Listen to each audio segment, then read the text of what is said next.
Di sini saya sudah menuliskan tadi ya hasil kita belajar. Nah, 6 langkah analisa ponsel mati total. Yang pertama kan kita harus tahu dulu bahwa nanti sumber tegangan untuk ponselnya adalah baterai. Ya, berapa besar tegangannya? Ya, 3,7 atau 3,8. Itu reference, volt reference yang dianjurkan, yang direkomendasikan atau yang sesuai. Nah, sekarang yang perlu kita ketahui bahwa nanti di smartphone itu arusnya yang besar. Yang harus diperhatikan setelah sumber tegangannya kita cek, yang paling terpenting adalah di ponselnya ini tidak boleh ada short atau konslet. Karena kalau di ponselnya ada konslet, rangkaiannya tidak akan bisa bekerja dengan baik. Cara mengetahui ponsel ini bermasalah short atau tidak, kita setting di yang satu kali. Kalau untuk yang analog, probe negatif yang akan mengeluarkan arus ya. Positif ke positif, negatif ke negatif. Nah, ini akan ada nilai berapa? Coba lihat, berapa ohm? Dari atas lihatnya. Berapa ohm? 3 ohm ya. 3 ohm. Oke. Nah, sekarang ini adalah uji resistansi. Kita balikan polaritasnya. Alat ukurnya ya, negatif ke positif, positif ke negatif. Oke. Tidak boleh jarumnya bergerak. Oke? Bergerak tidak? Tidak. Berarti ponsel ini terbebas dari short di jalur input tegangan. Artinya di jalur pibat kepada bagian-bagian yang memang membutuhkan tegangan pibat. Jadi hal yang pertama kita perhatikan adalah di ponsel ini tidak boleh ada short, baik itu di input pibat ataupun setelah IC powernya bekerja. Jadi tadi caranya untuk mengetahui mengenai konslet di jalur pibat ya.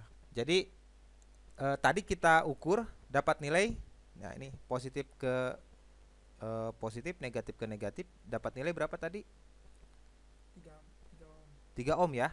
Nah, itu kan hasil perkalian seperti ini. Tegangan baterai 3,7. Betul?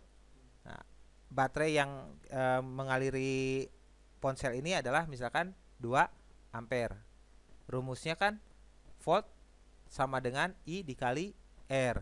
I-nya 2 ampere, R-nya ini yang kita cari, tinggal volt dibagi 2, jadi sekitar 2 ohm. Ngerti nggak? Ya. Nah, kalau sudah ponselnya terbebas dari short, langkah selanjutnya adalah si ponselnya kita berikan arus supaya kita mengetahui berapa banyak atau berapa besar konsumsi ya. Kita pastikan dulu sumber tegangannya ini harus 3,8. Lihat cara mengetahui pengukuran arusnya. Berapa ini? Sumber tegangan positif melalui alat pengukur dulu. Alat sumber yang positif atau yang negatif gak jadi masalah, melalui alat pengukur dulu. Kemudian kita masukkan ke di sininya 200 miliampere yang tertinggi. Jadi nanti akan ada begini. 200 miliampere. Nah, dari power supply masuk ke alat ukur ya. Nah, dari alat ukur ini nanti keluar di sini. Nah, masuk ke ponsel. Nah, yang positif ke positif. Oke. Nih. Yang negatifnya ke negatif. Oke. Pada saat tadi pertama saya hubungkan ya, tadinya kan 0 ya. Pertama saya hubungkan sumber tegangan dengan ponselnya, akan ada arus walaupun nilainya sedikit. Nah, kemudian jadi 0 lagi. Nih. Ya, ada dulu. Nah, ini arus dari sumber tegangan ke ponsel walaupun ponselnya belum dinyalakan. Ya, jadi inilah alasan kenapa nanti baterai bisa habis. Nah, seperti ini saya sudah hubungkan. Ya, saya akan tekan on off. Lihat ampernya. Oke. Ampernya. Nah, ini handphone saya tekan on off-nya. Oke. Di sini akan ada pergerakan arus. Ya. Ya. Jatuh lagi ya, jadi 0. Saya akan tekan on off. Nih, saya tekan on off. Pertama, lihat angkanya pertama muncul berapa? 28, 60. Ngerti nggak maksudnya? Ya?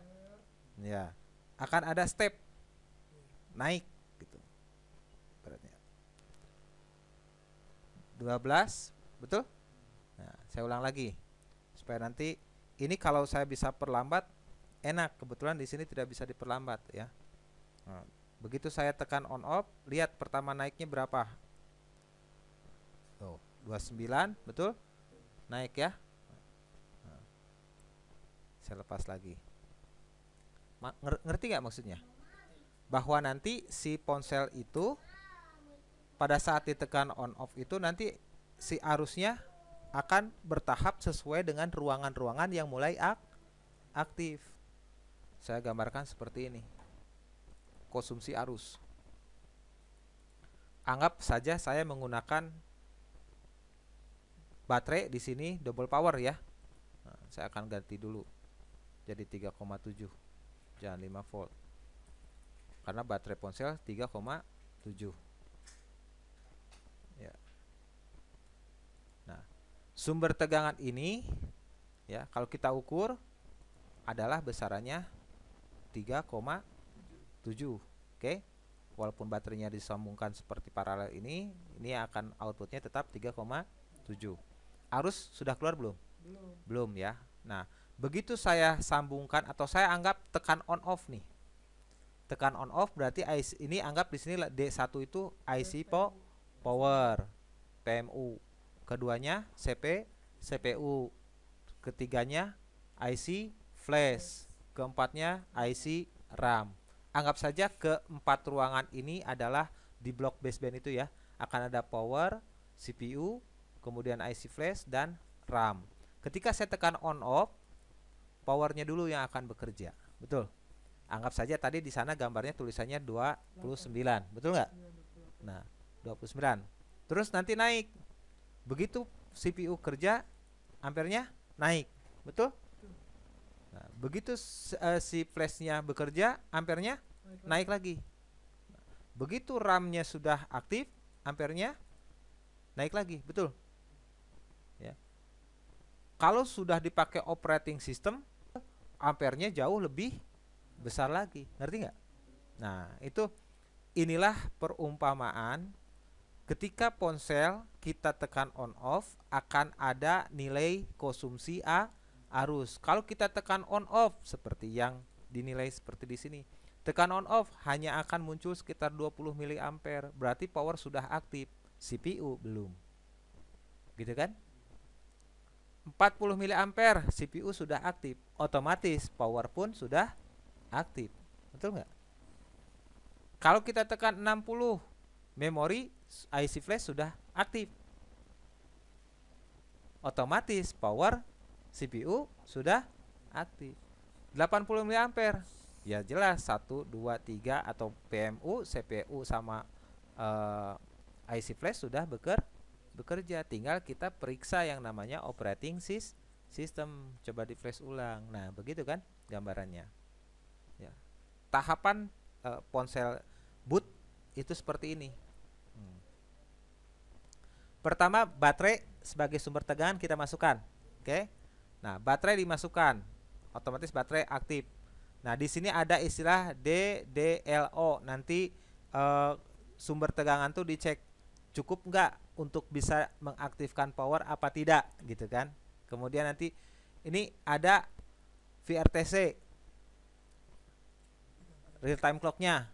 Nah, kemudian di sini dikunci bahwa baterai ini harus tetap di posisi di atas 3,2 ya, di atas ya. Kemudian di sini kita tekan on off.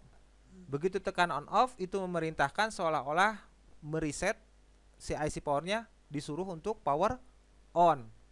Kemudian tegangan nanti dari regulator-regulator seperti V-core, V-proc, VIO itu pada keluar semua. Nah, ini kalau saya gambarkan seperti ini. Berdasarkan tabel tadi. Ketika U1401 IC powernya ini mendapatkan sumber tegangan, input VBAT di sini, Sudah ngerti kan? Nah, anggap tadi seperti ini. Nah, setelah inputnya ini masuk, nah, hal yang pertama harus kita perhatikan adalah bukan langsung regulatornya. Regulator juga nggak bisa langsung bekerja kalau tanpa ditekan on off. Tapi on off juga nanti di sini bisa akan terjadi delay kalau yang ini RTC-nya tidak bagus. Kita cek dulu di sini RTC. Di R misalkan 1401 ya. Kita buka supaya kita nyari R di sini, kita cari R1401, enter ya, sebelah sini. Nah, kita ukur. Yuk kita ukur, cobain kita ukur. Yang ini, yang R14 itu. Kita ukur. Nih. Jadi setelah input VBAT-nya masuk ya, input VBAT-nya masuk ke ponsel, langkah selanjutnya kita mengukur yang namanya RTC. Nah, RTC itu yang ini. Nah, real time clock-nya ini. Nah, di sini. Nah, kita ukur. Nah, pakai alat tester ini. Nah, kita ukur. Ada nggak keluar? Ya. Ini saya tidak tekan on off ya. Nah, tapi saya akan ukur. Ada nggak? Ini. Iya. Ini stepnya begitu kan sudah ada di gambaran di sini. Nih, gambaran di sini kan sudah ada jelas. Power boot sequence artinya tahapan power booting ya, melakukan pemanasan di sini. Ya. Power bekerja itu di sini tahapannya. Masuk baterai, VRTC ini harus ada, betul nggak? Di grafiknya kan begini RTC. Ada kan? Ada kan tegangan. Betul? Nah, nanti terus kita cek di power on off ini harus ada tegangan sama nih. Power on off juga kita harus cek ada nggak tegangannya. Nah, kemudian selanjutnya kita ngecek tegangan di on off, kita ukur. Nah, on off-nya sebelah sini. Nah, kita ukur. Nih. Ada nggak tegangan di on off? Ada ya? Nah, 3,36, 3,3. Ada ya? Nah, ini tegangan baterai. Nah, ini tegangan baterai. Ini tegangan on off. Nah, kemudian nanti ini tegangan untuk RTC. Jadi pada saat pertama kita memasukkan input VBAT, yang akan kerja tuh RTC, kemudian on off. Dia standby tegangannya. Betul?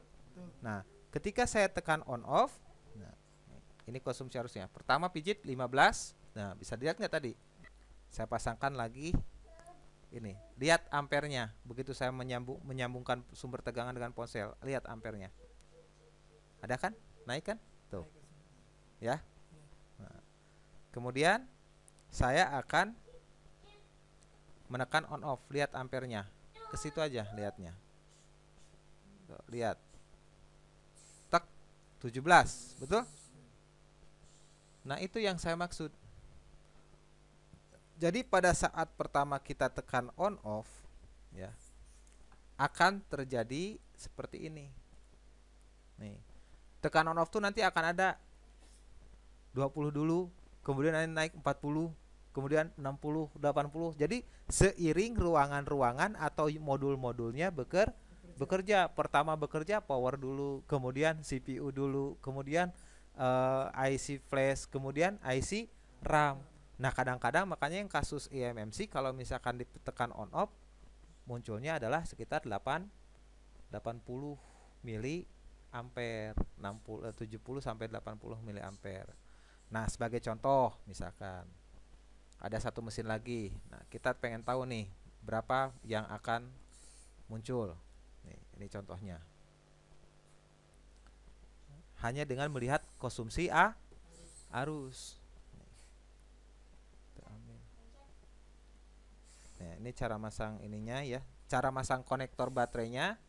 Nah, cara masangnya adalah seperti ini. Jadi yang positif dulu kita pasangkan ke ponselnya. Nah, ini cara mencapitkan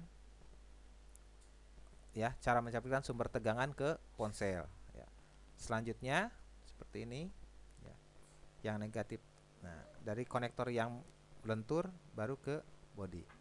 Oke. Seperti ini ya. Nah, kemudian saya tekan on off. Tek 21, betul? Ya. Ada tahapannya, naik. Ngerti kan sekarang? Nah, jadi kalau misalkan kita dapat handphone nih, jangan dulu main bongkar. Cek dulu ada konslet apa tidak, gitu kan? Yang keduanya kalau tidak ada konslet ya baru kita hubungkan untuk mengecek konsumsi arus. Kalau ada konslet jangan dulu. Hilangkan dulu konsletnya. Gitu kan? Ya. Nah, setelah konsletnya. Nah, jadi ini tahapannya seperti ini. Ya. Kalau misalkan kita tekan on off ada miliampere seperti ini, ya berarti ada blok-blok yang sudah aktif dan ada blok yang belum aktif. Nah, ini tujuannya seperti itu. Nah, bagaimana dengan langkah-langkah yang selanjutnya? Nah, ini nanti ke pengukuran, ke sistem kerja. Nah, kita tahapannya pertama ngecek input VBAT, ya. Nah, input VBAT, terus kita ngukur on off. Ya, setelah ngecek input VBAT, kita ngukur on off, ya. Oke. Nih, ngukur on off. Setelah kita ngukur on off, ya. Selanjutnya tekan on off. Nah, ya. Lihat, itu konsumsi arus, betul? 50, nah 130 itu konsumsi arusnya. Nah, 1. Betul? Nah, kita kan ketahuan di sini. Tuh, 50, 100. Nah, jatuh lagi 130. Betul nggak? Nah, kemudian kita cek tengahnya di sini. Ya, tekan on off, kemudian ukur di sini. Tuh lihat. Akan ada tegangan di BSI-nya 1,75 atau 1,8 ya. Nah, 1,75 atau 1,8 nanti muncul di situ. Oke? Nah, itu menunjukkan IC power sudah bekerja. Nah, untuk ukur yang lainnya seperti misalkan kita ngecek nih tegangan untuk masuk ke CPU. Kita cek di sini. Nah, ada nggak tegangannya? Ada ya? 2,8. Nah, ini yang masuk ke CPU. Nah, kemudian ini 2,6. Berapa ini? 3,0. Ini yang buat ke MMC contohnya ya. Kita ukur yang ke MMC. Berapa? 1,9. Nah, di resistor-resistornya kita lihat 1,8. Nih, resistor pull up-nya tuh.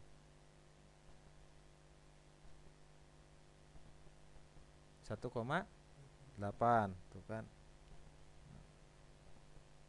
Jadi nanti teknik pengukurannya adalah seperti itu, tekan on off baru kita ukur. Paham nggak? Jadi kalau kita mau ngukur sistem kerja, tegangan yang sistem kerja itu harus tekan on off baru kita ukur. Kalau yang nggak ditekan on off diukur tuh namanya jalur input power. Jalur baterai kan nggak usah ditekan on off. Nggak RTC nggak usah. Ngerti nggak? Hah? Ini sistem kerja ini yang paling sulit untuk diterangkan. Yang paling bingung itu adalah bagaimana sistem mulai dari apa itu komponen, nama komponen, lambang komponen, tegangan, arus, betul kan? Nah, saya pengennya begini gitu. Jadi ini praktek gitu. Jadi mau praktek tuh kita tahu apa yang sedang kita praktekkan. Kan lucu sekali, Pak, mau praktek tapi pas ini apa yang praktek nggak tahu praktek apa. Ngerjain handphone aja yang penting kan. Ngerjain handphone juga kan harus tahu. Ya. Jadi berdasarkan langkah-langkahnya ya di sini untuk memperbaiki ponsel itu nanti diharapkan teknisi bisa menjalankan 6 langkah ini. 6 langkah analisa ponsel mati total. Pertama, pada saat kita terima ponsel dari user, yang harus kita pastikan adalah sumber tegangan. Power source-nya ini harus sesuai dengan kebutuhan hardware dari smartphone-nya sendiri. Smartphone itu butuh 3,8. Kita cek tegangan baterainya 3,8 atau tidak. Nah, seperti ini kita ngecek baterainya. Cek tegangan baterainya. Pastikan dulu. Jadi begitu datang HP dari user, jangan tidak diperhatikan, perhatikan dulu. Pak, ini handphonenya mati total. Datang, ukur sumber tegangan baterainya. Oh, ini sudah 3,8. Masukin ke handphone, mati. Padahal sumber tegangan sudah memenuhi syarat. Berarti logikanya baterai aman, ponselnya yang bermasalah. Oke. Yang keduanya kita adalah cek apa? Resistansi. Nah, resistansinya cek si handphone ini ya, apa istilahnya, akan ada short apa tidak. Cara ngecek shortnya kan, nih saya ulang lagi. Jadi si avonya ini kita cek di kalibrasi 1 kali ya. Nah, yang probe hitam ini ya, probe hitam di analog akan mengeluarkan arusnya di probe hitam ya. Nah, negatif ke negatif, positif ke positif. Nah, kita pertama cek negatif ke negatif, positif ke positif. Ini jarum ampernya harus naik. Kemudian kita uji resistansi. Caranya kita balikan polaritas alat ukurnya, yang negatif ke positif, yang positif ke negatif. Ini tidak boleh naik jarumnya. Tahu saya pertunjukkan, jarumnya menunjukkan tak terhingga. Nah, kalau naik berarti ada konslet. Kalau konslet jangan diteruskan, hilangkan dulu konsletnya. Nah, ini konslet begitu adalah konslet di jalur VBAT. Selanjutnya, jika handphone dipastikan tidak ada konslet, gitu kan. Langkah selanjutnya adalah untuk mengukur konsumsi arus ya. Jadi kalau sudah ponselnya tidak ada konslet, kita pastikan mengetahui konsumsi arusnya dari sumber tegangan ya, dari power supply masuk ke alat ukur ya, ke yang positif dari power supply disambungkan ke positif. Nah, seperti ini ya, positif power supply ini nanti disambungkan ke positif avometer. Kemudian nanti si avometernya di sini diset ke 200 mA yang DC ya. Jangan yang ampere yang AC ya, pakai yang DC ampernya. Nah, setelah itu yang negatif ke negatif ponsel ya, yang positifnya ke positif ponsel ya, yang dari avometer. Nah, jadi yang dari avometer. Jadi nanti yang dari avometer seperti ini dirangkainya. Nah, seperti ini ya. Ini pakai capitan. Nah, pada saat saya menyambungkan ini sudah ada konsumsi arus, lihat. Betul nggak? Nah, ada, terus tapi dia akan balik lagi ke 0 karena menunggu perintah. Nah, ini kemudian saya akan tekan on off. Nah, saya tekan on off. Nah, betul nggak? Dari 12 dulu kan? Tadi 12, 50, 87 sampai 100 sekian. Ya. Nah, inilah yang disebut dengan konsumsi arus. Dia stuck di 80 mA. Ya, inilah yang kasus sering disebut kasus IMMC itu yang begini, ampere gantung. Nah, hidup segan mati tak mau. Nah, ini di 80, ini sudah blok RAM-nya yang bermasalah. Kan ini sudah diinikan kan, 80 blok RAM-nya. Nah, oke. Sekarang nah, kalau misalkan sudah ini, tapi sebelum kita mengeksekusi apa-apa, ada baiknya setiap unitnya diperiksa. Karena nanti setiap unit punya syarat-syarat tersendiri ya, seperti input tegangannya, perintahnya, dan lain sebagainya. Pastikan dulu. Nah, inilah 6 langkah yang kita biasa gunakan untuk menganalisa. Tadi setelah cek konsumsi arus, ketika misalkan dicek 20 mA nggak bangun lagi handphonenya gitu kan, atau stuck di 20, ya kita periksa sumber tegangan ini sudah sampai ke CPU apa belum, baik dari regulator SM atau LDO. Kalau sudah, berarti cek periksa PUSL, power up system logic. Ini yang akan membangunkan ponsel. Jadi membangun ponsel itu bukan dengan tegangan.